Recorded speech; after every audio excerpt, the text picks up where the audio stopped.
Throughout the last few decades that Dragon Ball has been around, there have been dozens of spin-off movies that feature villains and characters that are still widely loved today, despite not being canon to the main Dragon Ball timeline. Fans have debated for years and years on who the best Dragon Ball movie villain truly is, and to fan the flame of that ongoing war, we created a list of every Dragon Ball movie villain and ranked them, from Z tier being the absolute best written and designed villains to F tier being the absolute worst and forgettable movie villains. Let us know down below who your favorite is, and let's get into it. Starting off with Garlic Jr. Garlic Jr. is actually really underrated as a villain because he's one of the few villains in Dragon Ball that wants immortality that actually gets it. If I'm not mistaken, I'm pretty sure only Zamasu and Garlic Jr. end up getting immortality, and it's actually kind of crazy. However, Garlic Jr.'s design is a little boring because he just goes from a little guy to like a big powered up guy. We see this happen over a lot of different transformations in Dragon Ball, and so his design is very okay. With Garlic Jr., some people get confused and they think he's a Namekian, but he's actually a species called a Machian. I think they might be from the Demon Realm, I'm not too sure. Because we're ranking by design with a little help from context, I would put Garlic Jr. in B tier, but the fact that he gets immortality and actually pulls off getting a wish from the dragon, I put him into A tier. He is on fraud watch a little bit because he does get defeated the exact same way twice. Gohan knocks him into the dead zone, and the dead zone is the thing that he makes. Ginger. This is one of Garlic Jr.'s henchmen, kind of a forgettable guy, looks like a Cyberman, probably has less screen time than most Cybermen. I'd put him into C tier. Nikki. Again, this guy's kind of like cannon fodder. He's kind of like Ginger. Their designs are very okay. They're lackluster. They're very like, ooh, I'm a demon, I'm a scary guy. Nothing really crazy on these. I'd put these in C tier. Now we have Dragon Ball Z, the world's strongest. This movie features Dr. Wheelo. It's Dr. Wheelo trying to find the world's strongest human being, whom he initially thinks is Master Roshi, and then he goes after Goku once realizing that Goku's actually the strongest guy on Earth. But Dr. Wheelo, as far as his design goes and context from his movie, I'm actually okay with putting him into A tier as well. He is just a big robot, but the fact that he's like a big brain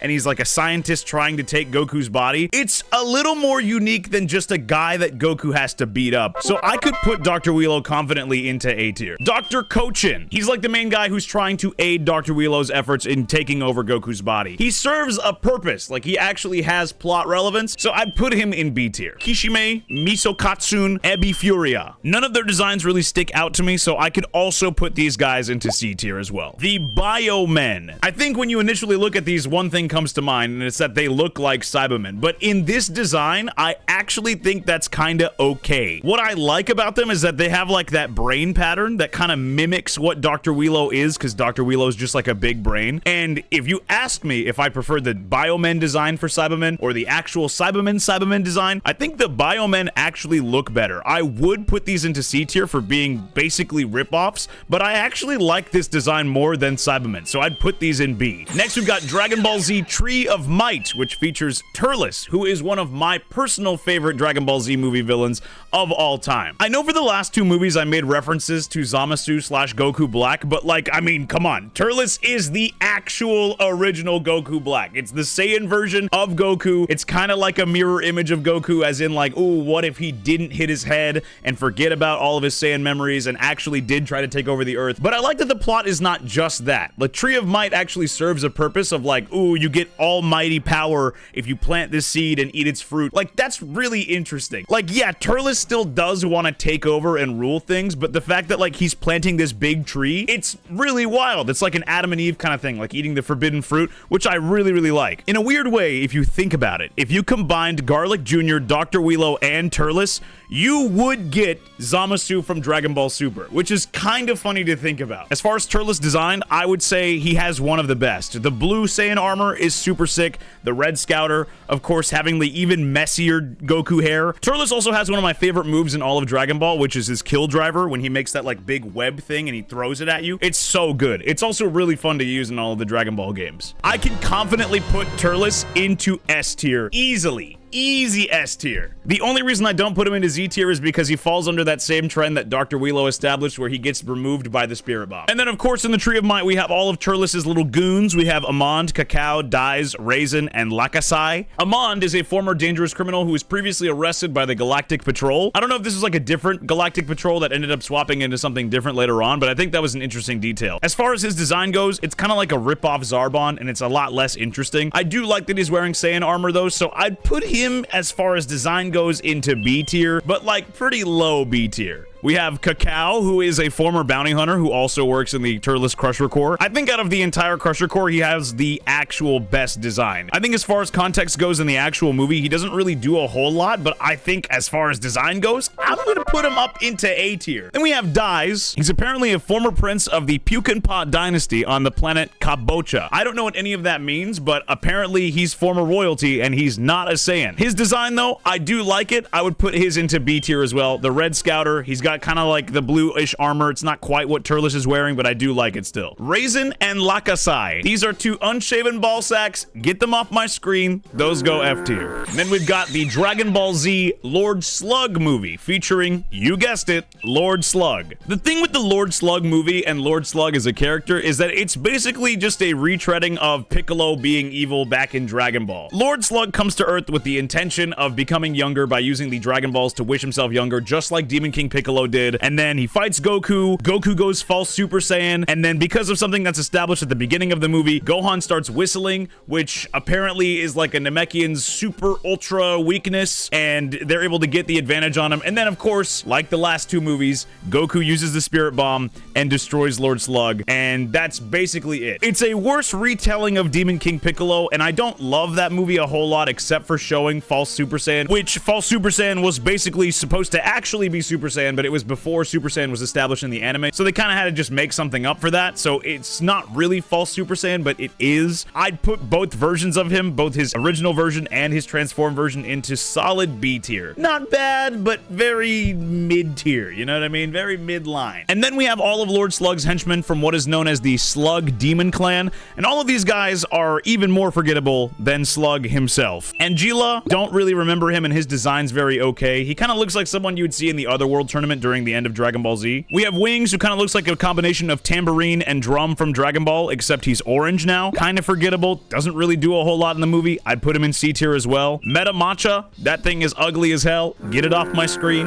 That's F tier. We have Commander Ziyun, who's just another goon, but he's also packing like crazy, and he also looks like something that would be out of Thundercats. I think his design is a little better than everybody else's, but I don't think he deserves anything higher than C tier. If anything, I'd put him like high C tier, because he kind of looks interesting at least, but still kind of falls under the same category that Angela does, where if you saw him in the Otherworld tournament while Goku was dead, or even in Hiffle, you wouldn't really bat an eye. He kind of just looks like another run-of-the-mill dude. Gyoshu and Kakuja. Not really much to say about them. I bet you they'd look like ball sacks too, just like the other guys from the Turles movie. I'd put them in C tier just because they have the decency to cover it up. The Slug Trooper, though, actually is really interesting because it looks like Frieza in their final form, but this was pre-Frieza, I'm pretty sure. It looks like a combination of final form Frieza and Pui Pui from the Majin Buu arc. And I would put this one into B tier just for design alone, despite not really having a whole lot of context behind them. And then we've got Dragon Ball Z Cooler's Revenge. I know Cooler is an all-time favorite character for a lot of people. He's one of my favorite characters.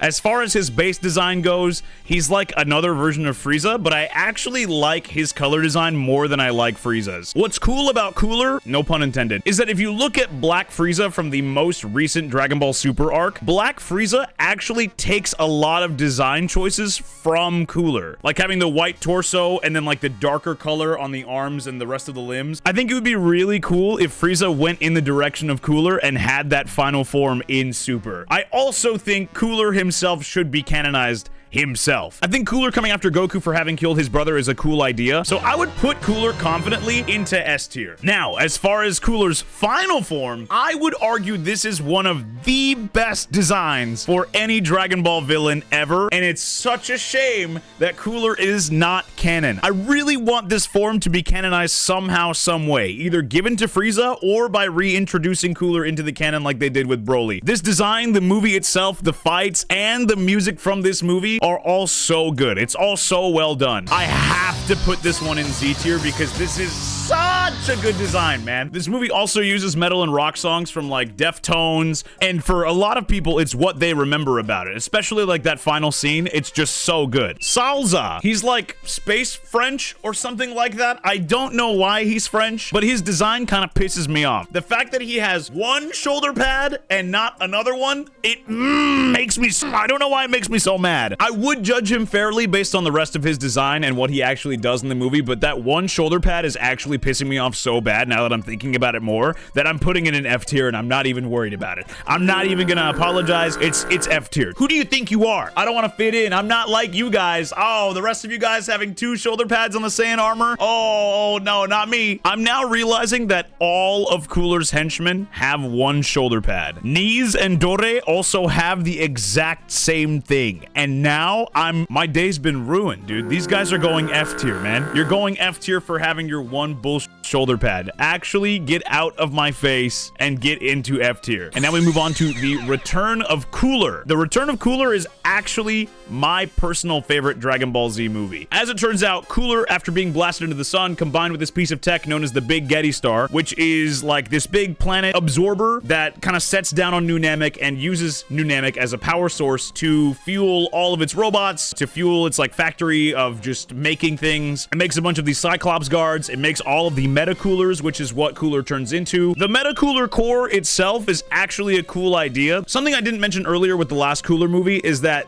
these 2 movies are very similar to the Lord Slug movie in that they're kind of retreading something that we've seen in Dragon Ball already, but like in a different way. With the first Cooler movie, it's kind of like, ooh, what if we did Frieza again? And then this one is kind of like, ooh, what if we did Mecha Frieza again? But I actually think this movie does a really good job of kind of standing on its own despite retreading something we've already seen. As far as design and story goes, I think it deserves A tier, despite Meta Cooler Core really only being in the movie for like the last 5 minutes of the entire thing. I still like it a lot. Now, the Meta Coolers, though, I love the Meta Cooler fight. I love when Goku and the Meta Cooler are fighting each other and they're like instant transmissioning all over the place. My favorite thing about this movie is that Goku and Vegeta fight together against all of the Meta Coolers. You get that scene where like all of them are coming down the hill and Goku and Vegeta are like, nah, we can't just roll over and die. It's such a good scene, even though it cuts right to them like all strung up and basically defeated. And then they still don't give up beyond that. It's so Dragon Ball. The Meta Cooler definitely goes S tier. Just everything about it is really, really fun to watch. This movie is just so good. And then we have the Cyclopean guards, who are just kind of the minions for the Meta Coolers. They're kind of like the cannon fodder for Krillin, Gohan, and Piccolo to fight in that movie. And their design kind of reminds me of something that I would see in like Code Geass or something. But because of that, I do like them. I'd put them into B tier. They're solid. The Guide Robo. I love the Guide Robo. He's really not in the movie for that long, but once the heroes are all captured by the Cyclopean guards, they're sent to this guy who's like, yeah, we're gonna chop you up. And he starts singing like, you know, we're gonna slice and dice and chop you up or whatever he says. He's not on the screen for very long, but for the time that he reminds me of like OG Dragon Ball. He's got that charm to him, even though he's in the movie for like less than 5 minutes. I would put him solidly in A tier. Next, we've got Dragon Ball Z Super Android 13. This movie is pretty simple. It's just that Dr. Gero, who created the other androids, happened to make other androids that were also programmed to kill Goku. As far as character design goes, we've got Android 13. I actually really like Android 13's base design. I do not like Super Android 13 though. I have always really hated this design, despite the fact that I have a Super Android 13 action figure. As you can see, it's got like a lot of wear on it from when I was a kid. I would put this design and this character into A tier. I never really understood why his skin got blue and his hair turned red. Like, the design feels really random. I would put it into B tier. Android 14 though, I like his design. I like that he's a big muscly guy. I like that he's all white. It's a pretty good design. It's a pretty decent one for what an android would look like, but I would put him into B tier. High B tier. Probably the highest one in B tier we have right now. Android 15 though, I love that design. That is some sauce. It just feels really, really unique. I don't know if Gero designed this guy to look like this, or if this guy looked like this before he was turned into an android, but whatever is going on here, I really like that. I'd put it into A tier. Dr. Gero's supercomputer. I think it's interesting that Dr. Gero's computer was still running, and it's not hard to believe that Dr. Gero had other androids, given that the ones that we see in the actual anime are named 16, 17, 18, 19, and 20. It makes sense that we see the models that came before those. As far as design and character, this isn't even really a character, but if I had to rank it based on design and character, I think I could safely put him into B tier as well, because it's believable in the Dragon Ball universe. You know what I mean? It makes sense. Broly, the legendary Super Saiyan. I think Broly is without a doubt the most recognizable Dragon Ball movie villain of all time, and his design is really good. When I was making the ranking every Broly outfits video, I very briefly touched on Z Broly's background, and this led to some people in the comments trying to explain away what actually happens in the Broly movie, but I've gone back and I've rewatched this movie a couple times, and I'll just tell you why it's bad. Broly is triggered by two things: the word Kakarot and like infant crying. The infant crying thing makes sense because when King Vegeta stabs Broly as a baby, he hears Kakarot crying as he was that entire time when they were in the infirmary. Now, to me, that's fine. I don't have a problem with that. My issue is, how does Broly know who Kakarot is at all? When they're infants in their little baby pod, yeah, Goku's right next to him and he's crying and he's screaming his head off as a baby because that's what babies do. They wail and cry. I think it's a really wild take that anyone would want to say that Broly just has like ultra crazy memory, that he can just remember everything from when he was a baby, because that doesn't make any sense. But people love Broly anyway. I'm one of those people. I love Broly despite it. It's just like, you can't overlook that that doesn't make any sense. Broly in base, as far as design and character writing goes, I would put him solidly into S tier. There's no denying that he deserves to be up there in S tier. I think him being another Saiyan along with Paragus that has this vendetta against King Vegeta and Vegeta, it makes sense. And then we've got Z Broly's Super Saiyan suppressed form, which I really love this design. I love the blue hair. I love like the darker accents of it, so it still doesn't really look like Super Saiyan Blue, but it looks like, I don't know, it kind of looks like its own thing. I would put this confidently right next to base form Broly as well. I think it also deserves S tier without a doubt. Now, the legendary Super Saiyan is literally the most iconic Dragon Ball Z movie villain of all time. There is literally not another character on this entire list that holds as much aura, that holds as much importance as this character does. I think it goes highest Z tier we could possibly give, right above Final Form Cooler, because it's just so instantly recognizable. There's not a single Dragon Ball fan that does not know this character. Even people outside of the Dragon Ball fandom know of Broly, you know what I mean? And then we have Paragus, who is Broly's father. He has a vendetta against King Vegeta and Prince Vegeta for having killed Broly, or, you know, stabbed Broly when he was a kid, and abandoning him for having too high of a power level. His motivations make a lot of sense in this movie. I do wish that we could have seen more of Paragus in this movie, but I think as far as design and motivation goes, I think he deserves A tier. I like that we see an older Saiyan. And then we have some of Paragus's henchmen. We have Moa, Krang, and Angle. Moa, I would put into C tier. Krang, he kind of looks like the Lorax, so I'd give him some bonus points and put him higher into C tier. And then we have Angle, who also just looks like a typical henchman that like any of these other characters could have had. Their designs just don't necessarily match who it is that they're working for, except for some of Turles' Crusher Core. Next, we've got Dragon Ball Z BoJack Unbound, featuring, of course, BoJack. This movie is a good watch. It's got some of my favorite Dragon Ball Z movie moments in it, but at the same time, it's kind of two-dimensional given what actually happens in the plot. So like the whole thing starts with them all at like a World Martial Arts tournament. Trunks, Tien, Gohan, Mr. Satan, they're all entered into this tournament. Krillin's also there, and it's revealed that BoJack has arrived to conquer the universe. So when King Kai got blown up, when Goku teleported Cell and exploded him on his planet, BoJack was freed because now King Kai was dead. So for some reason, BoJack decides to come to Earth. I don't know if he has any actual reasoning for it. I don't know if he wants the Dragon Balls. I don't believe that he does. I think he's just like, all right, I'm the strongest. I'm gonna come and conquer everything now. And now Gohan in this movie is the main protagonist. He's wearing his father's gi, which is a really nice touch given that Goku is dead. He's kind of like honoring his legacy as Earth's protector, which is really nice to see. And then that's the movie. Mr. Satan gets the credit for killing BoJack, just as he did with Cell, and everything kind of goes back to normal. Goku is still dead. The movie's a fun watch, but I think BoJack himself is kind of a two-dimensional villain. He's kind of just like, I want to conquer everything, and he doesn't really have a whole lot of motivation behind what he's doing. That's just what he does. He's just a space pirate that just goes and conquers things. As far as character design and the context of the movie, I would actually say that his first base design is much better than what he transforms into. This blue space pirate look is really cool. I like it a lot, and I think that it really deserves, like, I'd say A tier, and I still think that his transformed version looks decent as well, but it very much screams like generic Dragon Ball villain. There's no sauce to this character. He's kind of wearing exactly what Z Broly wears without having any of the context of like being a Saiyan or any of the cool things that Broly has to offer. I'd put this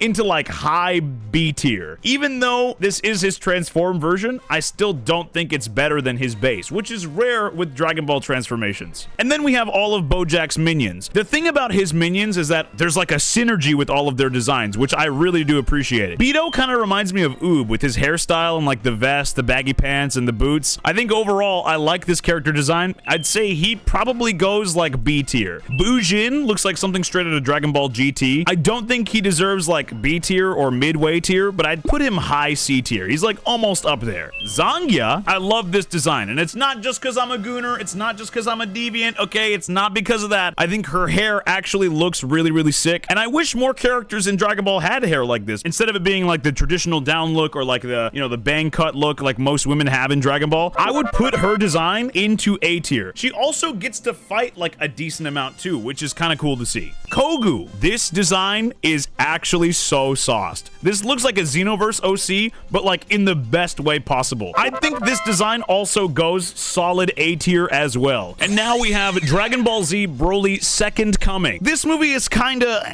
if I'm being really honest with you. It's got some fantastic moments like a lot of the other Dragon Ball movies. Broly somehow survives getting blasted into the sun, and then Trunks and Goten happen to stumble upon this ice. Goten starts crying for some reason, and that wakes up Broly as he's trapped under the ice, and he thinks Goten is Kakarot, and it's fun action to watch, but like the plot doesn't make any sense, and the fact that like Broly comes back at all makes actually no sense. As far as character design and where I would rank Broly in this movie, he's very solidly B tier. He's very much like the same kind of Broly that we got at the very end of the first Broly movie without any of the build up to it, and his character really isn't anything in this movie. It really doesn't go anywhere. He's kind of just like, oh, I'm gonna get my revenge and I'm just a mad guy. He doesn't really do a whole lot in this movie except just fight and get destroyed, which is already what we saw, and it kind of makes this movie feel redundant. The Natade Village monster, it's just a dinosaur, not really anything crazy. He's very Dragon Ball-esque. I'd put him into C tier. It's just not anything crazy. And the next movie in continuity, not skipping anything, is Fusion Reborn. Now, I love Fusion Reborn. I'm just kidding. You know what movie is next. Dragon Ball Z Bio Broly. This movie takes place during the Buu arc, but it's not canon, so obviously it doesn't actually happen during that time, but it's around the time when Android 18 is taking the fall for the tournament so that Mr. Satan can hold his reputation. Android 18's like, Mr. Satan, give me my money. I took the fall. I did what you wanted. And then as this is happening, Lord Jaguar and Men Men, they coerce Mr. Satan to come to this island to fight these warriors because they're like, look, you're a fraud. We have these people who can actually beat you. So Mr. Satan, Android 18, Trunks, and Goten all go to this island with Mr. Satan. Mr. Satan's actually about to fight the Bio Warriors, and then they overwhelm him. And so the other part of the cast, they intervene, and they're like, whoa, this is bad. And then while this is happening, Trunks and Goten run into Maloha, who's the guy that instructed them to go beat the dinosaur that was the Natade Village monster in the last movie. We find out that Maloha, or whatever the hell his name is, he sold blood from Broly to these people to create a clone of Broly. And eventually they stumble upon a clone of Broly, and then they're about to destroy the pod, and then Broly in the tank turns his head and he's like, whoa, I'm not letting that happen. So he breaks out, but because Broly's not finished,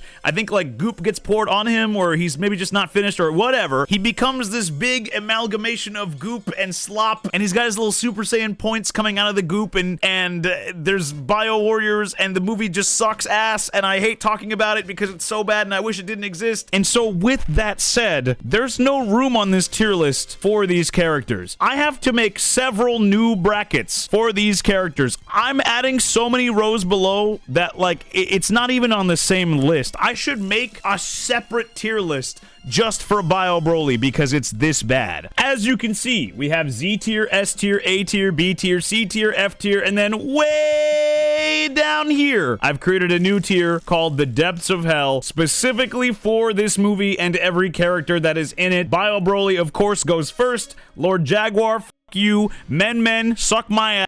Maloja, get out of my face. Bio Warriors, join him in there. Bio Broly, I wish I could say bye to Bio Broly. I'll be here for the next, I don't know how many minutes of this video. Thank you guys. Leave your applause down below in the comment section. Thank you so much. We're moving on. Dragon Ball Z Fusion Reborn. This is another fan favorite character that people absolutely love. Janemba has one of the most sauced designs in all of Dragon Ball, period. Not even just in the movies. He's such a cool character just outside of it as well. There's no denying that he deserves to be in like the highest of high tiers. He's up there with the most recognizable of villains, up there with Broly and Final Form Cooler. That's a Z tier, easily a Z tier, no question about it. The plot of the movie and Janemba's creation is this teenager's working on like a soul cleansing machine. He fucks up because he's not paying attention. The soul machine breaks and explodes, and all the evil souls get put into him, which turn him into Fat Janemba, which we'll talk about in a second. And then eventually Fat Janemba transforms into the skinnier Janemba that we see that I already put into Z tier. And this happens while Goku and Vegeta are dead, so they go after Janemba to make sure he doesn't go and wreak havoc on everybody else. And while this is happening, there's like a spill in hell, and so like people from from Hell are able to go to the land of the living, and Gohan, Videl, and like all of the cast that's currently on Earth that's alive, they all fight away everybody else who's out there. And it's kind of interesting to see, but like the real star of the show is literally in the title of the movie, where Fusion is reborn, where previously we had Vegito, and then now we have Gogeta, which is the Metamorise fusion that Goku and Vegeta do, but it's not canon, and they canonize it in the Broly movie. Of course, this is an iconic moment in the movie, but we're not talking about Gogeta in this video. We're talking about the villains. So as I said before, I put Janemba into Z tier in his final form. As far as his original form, I would put this one into, like, I don't know, like, he's not really a villain in this form, but if I had to rate his design, I'd put him into C tier. I honestly think most Dragon Ball fans forget this is what Janemba actually looks like before he ends up becoming corrupted. And then of course, Fat Janemba. Janemba is kind of the same thing as Boo. He's like big and fat and adorable, and then he gets his locked-in version when he's all skinny. Fat Janemba though, I don't love this design. He's got the holes just like Majin Buu, but I just feel like I've always just kind of felt like Fat Janemba turning into the skinny Janemba just didn't really make sense. Like this version of Janemba just kind of seems like a lovable big guy, and then he turns into what we get in Final Form Janemba, which never really translated. I would put Fat Janemba, honestly, into F tier. And then we have the Dictator. I did not know Kanye West was in Dragon Ball. This, of course, is a parody of the German World War II leader that we've all read about in history. I didn't think anybody else would get in this tier except Bio Broly,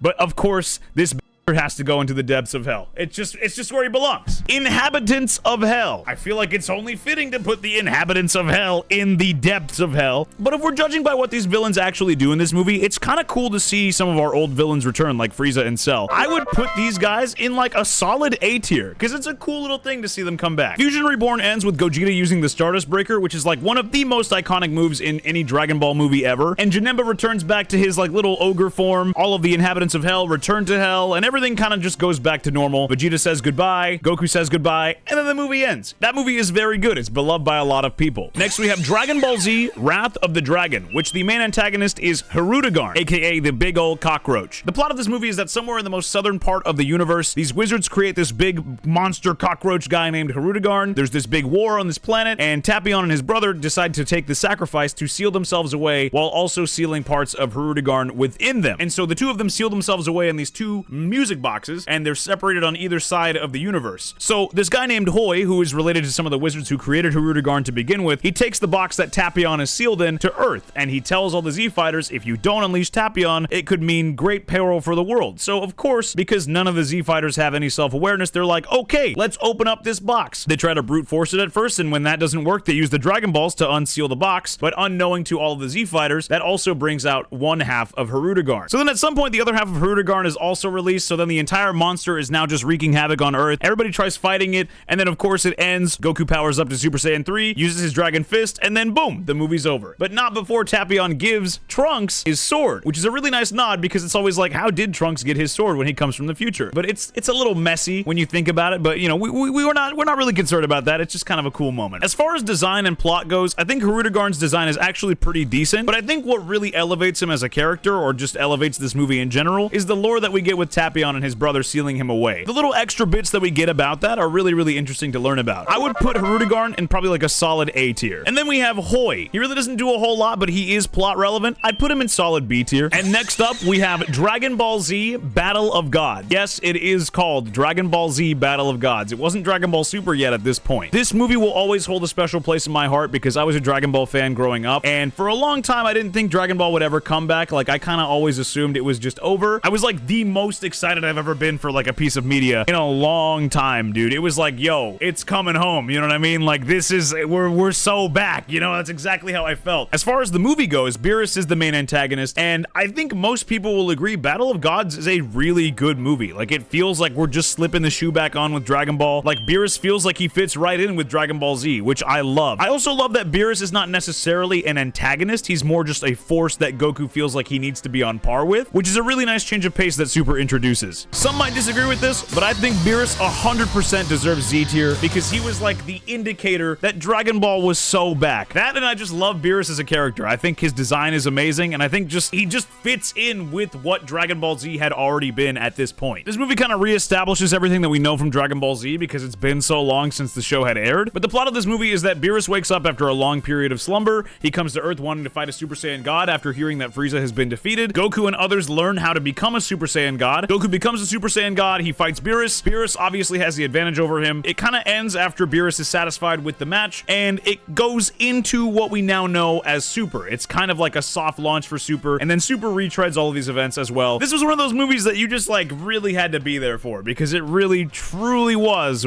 we are so back. Then of course we have Dragon Ball Z Resurrection F. This is still, yes, a Dragon Ball Z movie. You can look it up. Frieza is revived. He goes and trains for 4 months. He unlocks his golden form, and then he's hell-bent on getting revenge on Goku and future Trunks because they were the people who ended up killing him. Goku and Vegeta fight Golden Frieza. Frieza ends up blowing up the entire Earth. Whis rewinds time, and then Goku kills Frieza, and the movie is over. I kinda don't love this movie. I think it's very okay, but I really don't love Golden Frieza. To me, Golden Frieza has always looked really tacky. It always kind of felt like it was like, oh, you know, the Super Saiyans have gold hair, so we gotta give Frieza gold as well. And it kind of just, I don't know, it just feels a little lazy to me, which is why I'm kind of glad that Black Frieza exists now, because it feels more like a natural progression rather than them just getting a golden form. It just, I don't know, golden form just looks ugly to me. I would give both forms of Frieza in this a solid A tier because their writing is very alright. It's just them coming back. I was really happy that Frieza did come back though, is what I will say. I think Frieza is a good antagonist for Dragon Ball. Some people say that they're tired of seeing Frieza, but for me, I think they're a really good foil against the Saiyans, given that Frieza has basically been the main antagonist for the Saiyans the entire time. And then we have Sorbet, kind of an okay design. I'd put him in B tier. And then we have Tagoma. He's got the new Saiyan armor. Most people have the new Saiyan armor, which I think is very okay. I'd put him in B tier as well. And Shisami, also in B tier. Just some regular cannon fodder guys, nothing really crazy, but it is cool to see modern versions of the Frieza Soldier though, which is why I put them into B tier. And then of course we have my favorite Dragon Ball movie of all time. I know I said Return of Cooler was my favorite Z movie, and I think a lot of fans agree that this is probably some of the best Dragon Ball media that we've ever seen. It is the Dragon Ball Super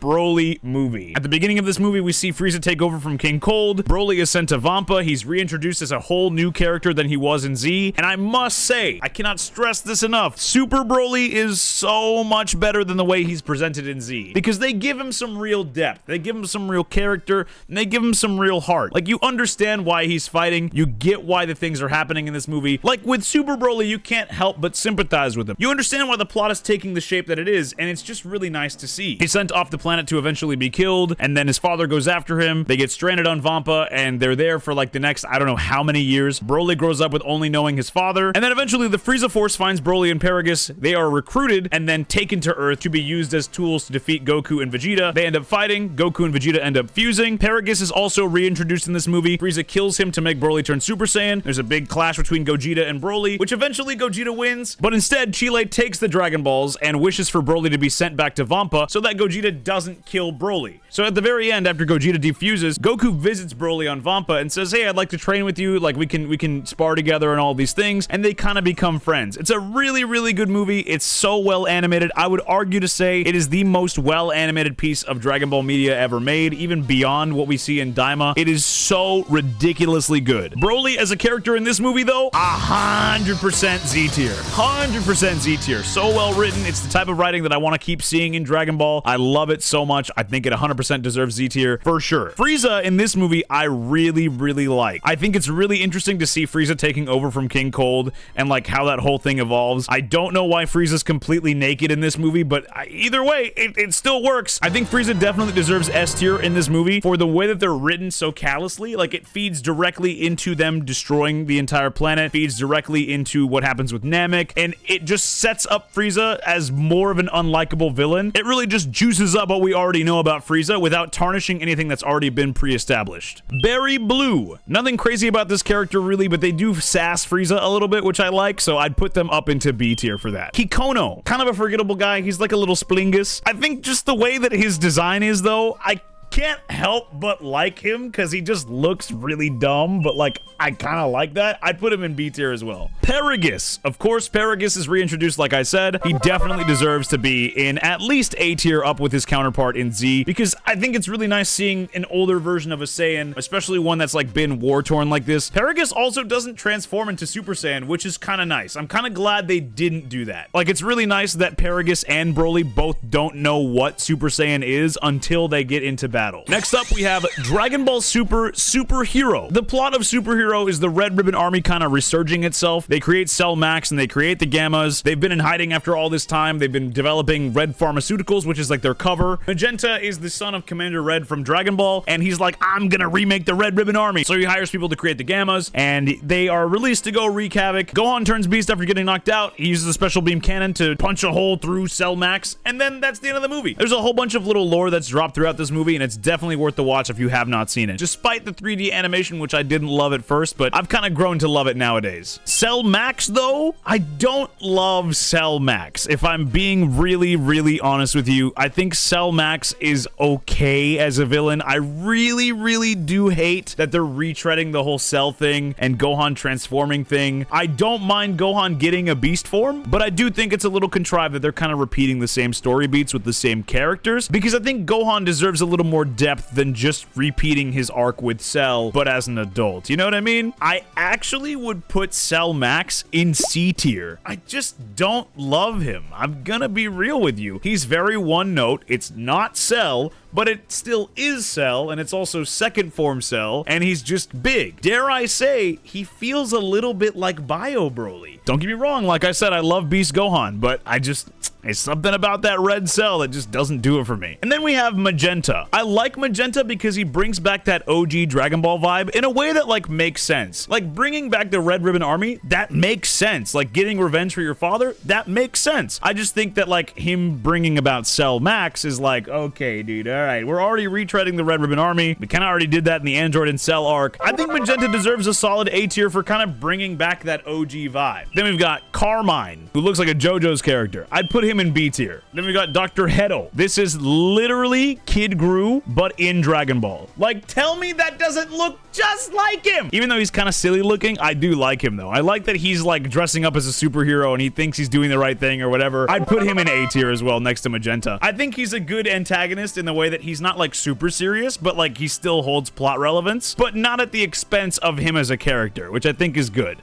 Gamma 1 and 2, 100% goats. Gotta go in S tier for sure. I don't think they're quite iconic enough to go into Z tier, but they're definitely in S tier, and they're holding that spot for sure. And then we move on to Dragon Ball Plan to Eradicate the Saiyans. This is a weird one, but I like it. The main antagonist is Hachiyak, who was created by the Tuffle Dr. Lychee. One of the things that I like about this movie is that it's created by a Tuffle, which if you guys have seen GT, Baby is also a Tuffle in that as well. So it's kind of cool that there was a little connection to GT in this. The whole movie kind of revolves around getting revenge on the remaining Saiyans because the Tuffles were dominated by the Saiyans, and like he's one of the very few that remained, and he wants to get revenge, and that's really the movie. So all of the creations that he makes are all intended to kill the Z Warriors, who are the Saiyans, and that's the movie. It's very one-dimensional, but there's also Ghost Warriors that are some of the movie villains that we saw before, recreated in this movie to defeat the Z Warriors as well. There's not a whole lot to say about these characters, but I think Hachiak's design I would put up into S tier. He kind of looks like something from Ben 10, but in a weird way, I think Ben 10 designs and Dragon Ball designs kind of work together, if I'm being real. And then we have Dr. Lychee. I think it's interesting that he's a Tuffle. I really like that connection that he has. He does kind of look like a generic Frieza soldier, but because of context and because he's got lore connecting to GT, I do like him, and I'd put him into A tier. Then we've got God Gardon, who is a protector of the laboratory that Dr. Lychee works in. Kind of a generic guy, nothing really crazy, but he does kind of remind me of like OG Dragon Ball a little bit with like that skull machine that we see. I'd put him into like B tier. The Ghost Warriors, I would put them into B tier as well. I don't think it's as interesting as seeing the Inhabitants of Hell, because the Inhabitants of Hell from Fusion Reborn are at least the actual characters. And then of course there are the monsters that serve Dr. Lychee. We have King Karn, Arby, Gyur, Scud, Budo, Punkam, Jiku, and Kawazu. I'd say King Karn is kind of ugly. I'd put him in F tier. Arby's, no one eats there. Let's go F tier. Gyur, probably F tier as well. Scud, also F tier. Budo, nothing really crazy about that one. Punkam, also F tier. Jiku, nothing really crazy on that one. And Kawazu, kind of looks like Grimace if he were off a couple perks, also F tier. Dragon Ball GT, A Hero's Legacy. This movie's kind of cute because it takes place 100 years in the future, past when every Z fighter has already died of natural causes. GT Pan is now like really old, and there's Goku Jr., who is like the embodiment of Kid Goku at this point. A quick summary of this movie is that Pan gets sick, and so Goku Jr. goes on his own little adventure that's very Dragon Ball-esque to try to find a Dragon Ball, thinking thinking that one will grant him whatever wish that he wants, and eventually he finds one. He has a cute little interaction with like what we know as Goku, and then the movie ends with like it kind of alluding to the fact that like Goku Jr. is going to go on his own adventures. It's a very, very cute movie. And then we have the antagonist of the movie. We have Lord Yao. He's very Dragon Ball-esque, but also very forgettable. I feel like Goku's probably fought a guy like this a billion times in OG Dragon Ball, but that's exactly what this is meant to convey. I'd put him into B tier. We've got Mamba, who reminds me a lot of Zangya, but not as cool. I'd say she probably is like B tier as well. We've got Susha, who kind of reminds me of Ginyu if he were the frog and he actually like became a humanoid, which I kind of like. I would put him like mid B tier. Then we've got Torga, who's like a chicken man. Again, I'd say he's like probably a solid B tier as far as design goes as well. And then we've got Dragon Ball, The Return of Son Goku and Friends. I remember the first time that I ever watched this, I was like, I don't know, 10 years old, and it was on a YouTube rip, and the video looked really terrible, and I just got really excited because I was seeing Dragon Ball in like modern animation, and I thought at the time, it was 2010, so I was 10 years old, I thought Dragon Ball was finally coming back. I think the OVA at this point had been 2 years old. I think it came out in 2008, but lo and behold, I had to wait another 5 years for Battle of Gods to come out. But this OVA is really simple, and it introduces some really cool stuff, like it introduces Vegeta's brother, Tarbal, and his wife, and they're being chased down by like remnants of the Frieza Force, who are Abo and Kato, who fused to make Akka, and all of the Z Fighters are here as they arrive on the planet, and everyone's kind of making a joke about it. They're like, okay, who's gonna fight? I don't know who it's gonna be. We'll pick radishes for it, which is kind of an allusion to what happens in Super with Goku farming radishes at the very beginning of that series. It kind of like bleeds right into that. And what ends up happening is that Trunks and Goten end up being the people to fight Abo and Kato, and when Abo and Kato eventually fuse into Akka, Goten and Trunks then fuse into Gotenks. As far as character designs go, Abo and Kato are kind of boring characters. They really don't do a whole lot. Like, they're Frieza soldiers, and they basically look just like Frieza soldiers. Their designs, I would put into like,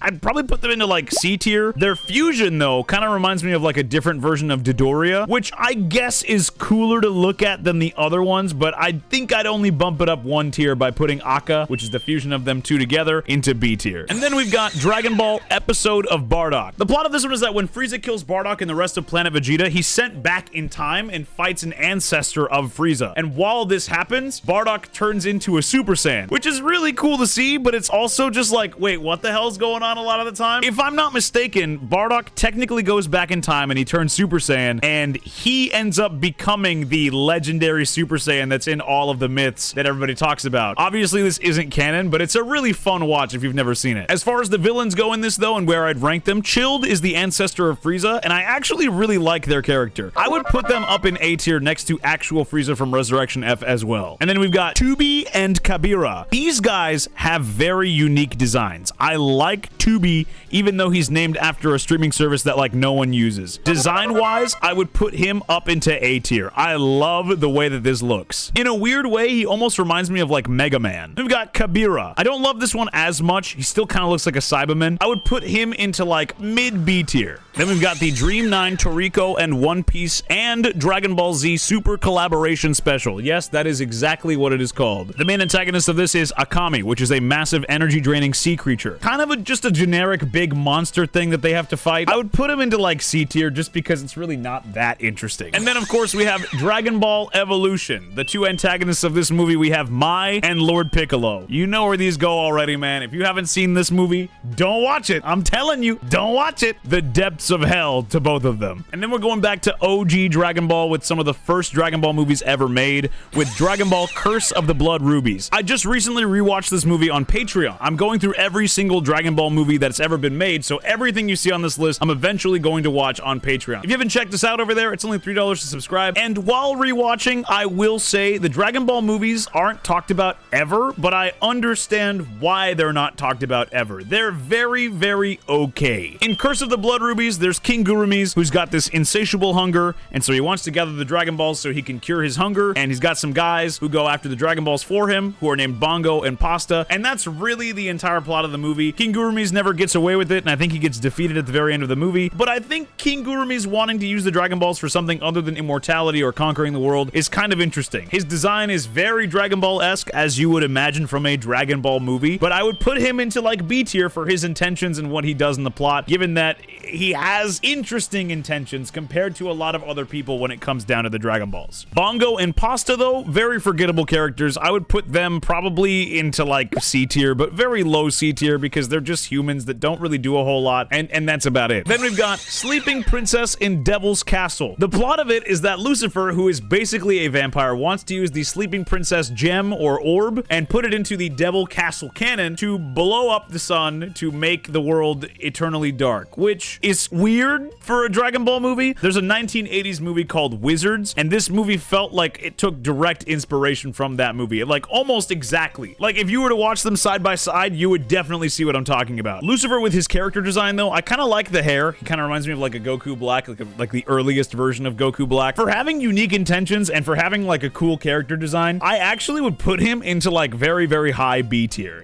He's got an interesting design to him. And then we've got his two underlings, who are Igor and Gastel. Igor, of course, is like a reference to like Frankenstein and Frankenstein's assistant as he's making the monster. Igor doesn't really do a whole lot in this movie, though, so I'd put him into like C tier for design and plot relevance. Doesn't really do a whole lot in this, to be honest with you. Gastel is the leader of Lucifer's entire like army, and when I was first watching this, I was like, oh, this guy's like not gonna be anything. He's just gonna be cannon fodder. Like, Goku's gonna punch through him and it'll be over in like 2 seconds. But this guy's got sauce. He's got this little like thing where he like spins this ribbon which allows him to fly. He's like one of the most unique henchman type characters that I've seen throughout most Dragon Ball movies, which is surprising given how old this movie is. I would put Gastel in solid A tier. If you haven't seen this movie before, I would definitely recommend trying it, because out of all of the like OG Dragon Ball movies, this one feels the most unique and inspired. Even though it's really weird, like, it's kind of worth watching. And then we've got Dragon Ball Mystical Adventure. This movie is like a retelling of some of the events that happened in Dragon Ball, but it's like really, really packed and condensed, and I don't love this one. There's a lot of stuff that happens in this movie that just happens because it needs to happen. Like, a lot of these things that are explained in Dragon Ball during the manga and the actual anime, just for the sake of cramming it into like a 45-minute movie, which I guess works, but like, if you've seen the anime or you read the manga, you're like, why is this moving so fast? And like, what about all of these other elements that happen in the story that aren't being included because you had to rush the runtime? Overall, I'd say this movie is like okay to like kind of bad. But as far as these characters go, they're like watered down versions of characters that get more depth in the actual anime and manga. So I have no choice but to kind of put them just into B tier. They really don't do anything new or exciting in these movies. Minister Shen, Tien, Sergeant Metallic, Mercenary Tao, they all do kind of the same thing that you expect in the actual anime and manga, but somehow worse. And then finally, we have Dragon Ball: The Path to Power. This is kind of the same thing as Mystical Adventure, except it's a different arc of Dragon Ball that's being adapted into its runtime, this time instead being the Red Ribbon Army arc from Dragon Ball. And one thing to note about this movie is that it's also being redone in the GT style. That's really all I have to say about this one. It retreads a bunch of Dragon Ball arcs into one little smorgasbord of one, which makes it a big mess. Again, all of these characters, realistically, I can't put anywhere higher than like